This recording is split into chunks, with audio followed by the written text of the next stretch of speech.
আজকে হচ্ছে রাস নবমী। রাস্তা জুড়ে যে নৈবেদ্য সাজানোর ব্যাপারটা, এটা শুধুমাত্র পুরো নবদ্বীপ রাসের মধ্যে একটা এখানেই হয়। কত লোক আছে একবার জাস্ট দেখাচ্ছি তোমায়। এই হচ্ছে ভিড়টা।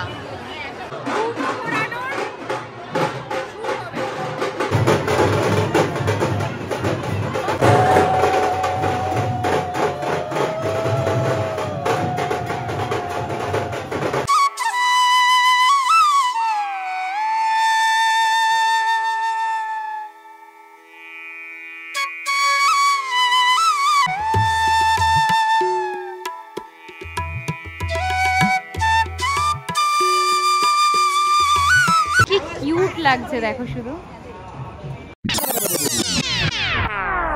High everyone, welcome back to my channel. শুভ রাস পূর্ণিমা সবাইকে। আজকে হচ্ছে রাস নবমী, আর রাস নবমীতে আমি তোমাদের একটা খুব স্পেশাল জিনিস দেখাবো। আগের ব্লগেই দেখিয়েছি চারিচারা বাজারের ভদ্রকালী যিনি আসেন, তার রাস্তা জুড়ে কিভাবে নৈবেদ্য সাজানো হয়, ধুনো পোড়ানো হয়, তো সেটাই আজকে তোমাদের দেখাবো। তো চলো ব্লগটা স্টার্ট করি, আই গেস তোমাদের খুব ভালো লাগে। চলো। এই যে চারচারা বাজারের ভদ্রকালীটা, এটা পুরোপুরি মানে একটা বাজারের মধ্যেই পুজো হয়। এটা আমাদের নবদ্বীপের চারিচারা বাজার। এখনো দেখতে পাচ্ছ বাজার ওঠেনি। চলে এসছি চারচারা বাজারের ভদ্রকালীর সামনে। এই যে মা, আর এই যে রাস্তা জুড়ে যে নৈবেদ্য সাজানোর ব্যাপারটা, এটা শুধুমাত্র পুরো নবদ্বীপ রাসের মধ্যে একটা এখানেই হয়। দেখো কত রকমের নৈবেদ্য সাজানো আছে, সব রকমের মিষ্টি দিয়ে। এইখানেও ফল দিয়ে অন্ন প্রসাদ দিয়েছে, দিয়ে পুজো হচ্ছে। এখন অঞ্জলি হচ্ছে সামনে। আমাদের আরো একটু ক্লোজলি দেখাচ্ছি, তাহলে বুঝতে পারবে। পেস্তা, গজা, পেয়ারা, ফল দেখো সব দেওয়া আছে, মিষ্টি, ড্রাই ফ্রুটস আর ফ্রুটসের এটা করা হয়েছে। এখানে হচ্ছে অন্ন, আর এখানে সব ডাল দেওয়া হয়েছে, কিন্তু কাঁচা এগুলো সব। কি সুন্দর সাজিয়েছে দেখো নারকেলটাকে, ফল। আর এই যে আমাদের ভদ্রকালী মা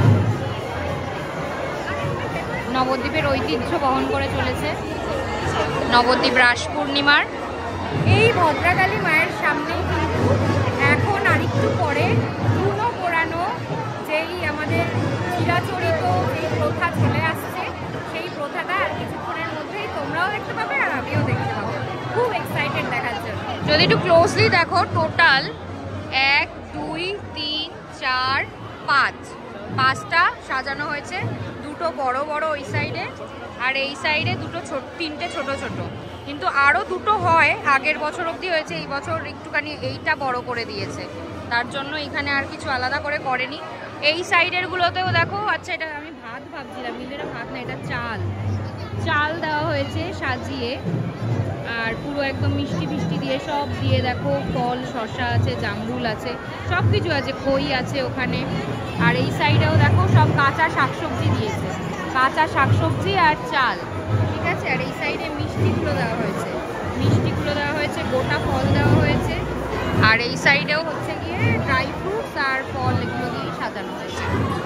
খুব সুন্দর, মানে কত লোক আছে একবার জাস্ট দেখাচ্ছি তোমায়। এই হচ্ছে ভিড়টা। আর এই হচ্ছে আমাদের চারিচারা বাজারের ভদ্রকালী মা।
এই দেখো, এটা কিন্তু রাসের ইউনিক ঠাকুর, একটাই হয় গোটা নবদ্বীপে অ্যান্ড আই হোপ গোটা পৃথিবীতেও। দেখো পুজো হচ্ছে এখন, যেহেতু আজকে রাস নবমী। দেবী অষ্ট মাতা, রাখাল বালকগণ, আর এই যে বলরাম, আর এই যে কোলে দেখো কৃষ্ণ,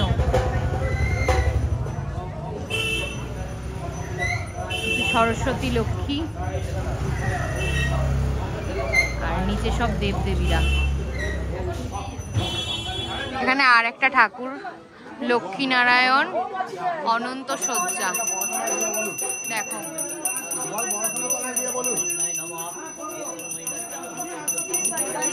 পুজো হচ্ছে।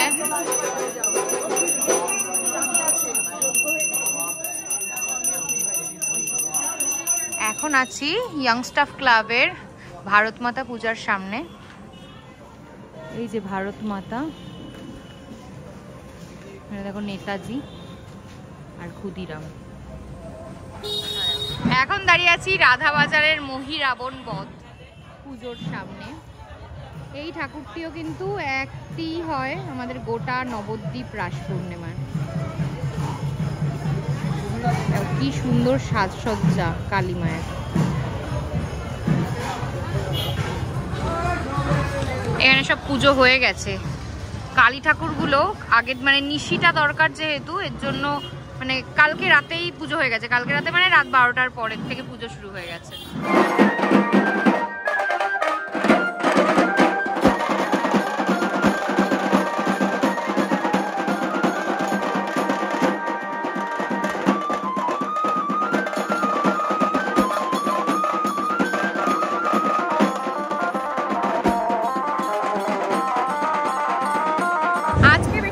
ঠাকুরগুলো তোমাদের দেখাচ্ছি, ওগুলো কিন্তু খুবই ইউনিক মানে হচ্ছে রাসে একটাই হয়, একটা জায়গায় হয়। যেমন এই ডুমুরেশ্বরী মাকে দেখালাম, ইনি কিন্তু গৌরাঙ্গিনী মায়ের বোন কথায় আছে। তো এটা কিন্তু রাধাবাজারের এই পার্কটাতেই পূজিত হয়।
এবার এসছি আমাদের এই ভিডিওর লাস্ট ঠাকুর তোমাদের দেখাতে। আর লাস্ট ঠাকুরটা ভীষণই ভালো হতে চলেছে, কারণ এটা সব থেকে কিউটেস্ট প্রতিমা। লোকেশনটা বলে দিই, এটা নবদ্বীপের চটিরমার সংলগ্ন গলি। আর এই যে আমাদের কিউটেস্ট গণেশ জননী মা, দেখো মহাদেব, পার্বতী আর গণেশ, এইদিকে নন্দী আর শিবলিঙ্গ আছে নিচে, আর সাথে আছে কিউট সিংহ। কি কিউট লাগছে দেখো, শুধু অসাধারণ না? তো বাড়ি ফিরে গেছি, ব্লগ এটুকুই ছিল। আর আজকে রাসের শেষ ব্লগ এটাই, মানে রাস যাত্রার। কালকে থেকে আরনের ব্লগ আসবে, তো ওটা অবশ্যই দেখো। আর এই ব্লগটা যদি ভালো লেগে থাকে প্লিজ লাইক, কমেন্ট, শেয়ার করো। আর আরনের ব্লগ বা বাকি সব ব্লগ দেখতে হলে চ্যানেলটাকে সাবস্ক্রাইব